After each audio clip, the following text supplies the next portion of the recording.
بسم اللہ الرحمن الرحیم۔ ویورز، آپ دیکھ رہے ہیں ہمارا YouTube channel news to you. امید ہے آپ خیریت سے ہوں گے۔ 2-3 دنوں میں ایسی ڈیولپمنٹس ہوئیں کہ آج نواز شریف کو اس کے اوپر بولنا پڑا۔ باتیں تو نواز شریف نے پرانی کی، لیکن انہوں نے کلاس تحریک انصاف کے سربراہ اور اس کے لانے والوں کی اچھی خاصی کلاس لی۔ خاص طور پر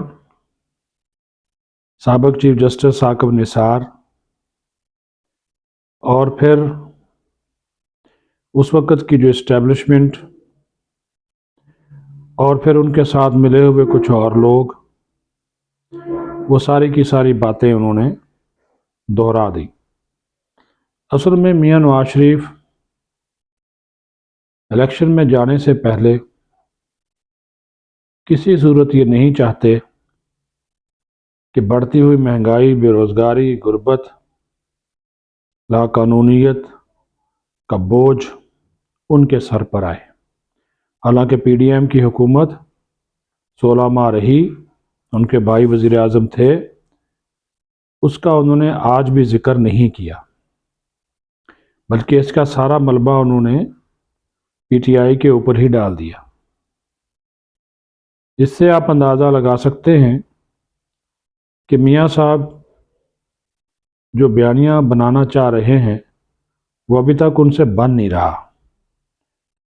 جو عوام ہے، جو عوامی مزاج ہے، وہ کچھ اور کہہ رہا ہے اور میاں صاحب کچھ اور دعوے کر رہے ہیں۔ لیکن مولانا فضل الرحمان نے جو بات کی ہے وہ بات بھی سننے کے اور قابل غور ہے۔ وہ دیکھ رہے ہیں کہ بلوچستان اور خیبر پختونخوا میں آنے والے دنوں میں حالات مزید خراب ہوں گے، جس کی وجہ سے عام انتخابات کا شفاف اور پرامن انعقاد خطرے میں پڑے گا۔ تو وہ اس چیز کے اوپر زور دے رہے ہیں کہ یہ انتخابات 8 فروری کو نہ ہوں، بلکہ سردیاں جب مکمل طور پر ختم ہو جائیں تب ہوں۔ اصل مسئلہ تو یہ نہیں ہے، اصل مسئلہ وہ یقین دہانی ہے جو ان کو کرائی گئی ہے کہ خیبر پختونخوا ان کی جولی میں ڈال دیا جائے گا۔ ہر کوئی یہ چیز سوچ کر بیٹھا ہوا ہے کہ وہ جماعت یا اس کی جماعت جیت جائے گی اور جیت کر حکومت بنا لے گی۔ حالانکہ ووٹ عوام نے ڈالنا ہے اور عوام کا یہ مکمل استحقاق ہے کہ جو لوگ ان کو ووٹ دیں وہ جو ہے اس میں اپنا حق رائے دہی استعمال کریں۔ اس میں 2-3 چیزیں بہتر طور پر سمجھنے کی ضرورت ہے۔ آیا انتخابات کا انعقاد پرامن ہو سکے گا؟ آیا انتخابات فوج کے بغیر شفاف ہو سکیں گے؟ آیا فوج الیکشن ڈیوٹی انجام دینے کے لیے تیار ہوگی؟ آیا فوج پولنگ اسٹیشن کے اندر تعینات کی جائے گی؟ آیا فوج کی موجودگی کو تمام سیاسی جماعتیں ایکسیپٹ کریں گی یا نہیں کریں گی؟ یہ بنیادی سوالات ہیں جن کے جوابات آنا بہت ضروری ہیں۔ دوسری بات، کچھ ویڈیوز، کچھ آڈیوز کا پھر ذکر آنا شروع ہو گیا جس کا حوالہ بھی دیا گیا،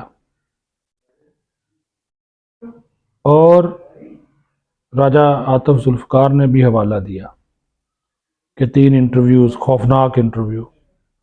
یہ تو اب ایک عام سی بات ہو گئی ہے. لیکن آج ہم نے ایک عجیب منظر دیکھا کہ وہی پی ٹی آئی کی کارکن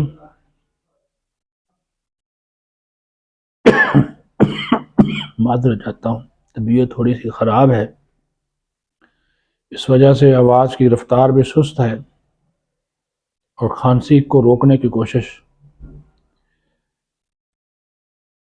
ایک عجیب و غریب منظر ہم نے دیکھا، آپ بھی دیکھ لیں ان ویڈیوز میں، کہ یہ پی ٹی آئی کے کارکن ہیں، اور یہ وہی کارکن ہیں جو پہلے عمران خان زندہ باد کے نعرے لگایا کرتے تھے، جو پہلے صاف چلی شفاف چلی کے نعرے لگاتے تھے. آج وہی عمران خان کو چور کہہ رہے ہیں، اور کہہ رہے ہیں چور چیئرمین کا چور الیکشن نامنظور. یہ الیکشن کمیشن کے باہر کے مناظر ہیں، اور یہ کارکن مطالبہ کر رہے ہیں کہ تحریک انصاف کے انٹرا پارٹی الیکشن جعلی ہیں، ان کو کالعدم قرار دیا جائے. الیکشن کمیشن کے اندر 5 جو اراکین تھے بشمول چیف الیکشن کمشنر، انہوں نے اس کی سماعت کی ہے، اور اس سماعت کے دوران انہوں نے تمام 14 کی 14 درخواستوں کو ایکسیپٹ کیا ہے، بشمول اکبر ایس بابر کی درخواست کے، اور یہ یقین دلایا کہ تمام درخواستوں کو میرٹ پر سنا جائے گا. قابل سماعت قرار دے کر نوٹس بھی جاری کر دیے تحریک انصاف کو، کیونکہ جن لوگوں نے درخواستیں دی ہیں وہ یہ کہہ رہے ہیں کہ وہ الیکشن میں حصہ لینا چاہ رہے تھے، لیکن انہیں اس کا موقع نہیں دیا گیا، ان کو کاغذات نامزدگی نہیں دیے گئے، ان کو ووٹر لسٹ نہیں دی گئی، ان کو ووٹرز کا ڈیٹا نہیں فراہم کیا گیا، وہ چیئرمین اپنے قبضے میں رکھ کر بیٹھا رہا. تو یہ پارٹی الیکشن کسی طور پر بھی جو ہے وہ قابل قبول نہیں ہے. ویسے تو الیکشن کمیشن نے کہا ہے کہ دوبارہ پارٹی انتخابات کو آپ بھول جائیں، لیکن ساتھ ہی انہوں نے درخواستوں کو قابل سماعت اور درست قرار دیتے ہوئے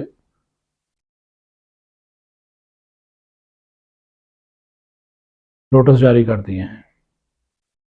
اب دیکھنا یہ ہے کہ ان نوٹس کا جواب جو ہے وہ تحریک انصاف کس طرح دیتی ہے، کیونکہ یہ بھی ایک سیریس قسم کا کویسچن ہے.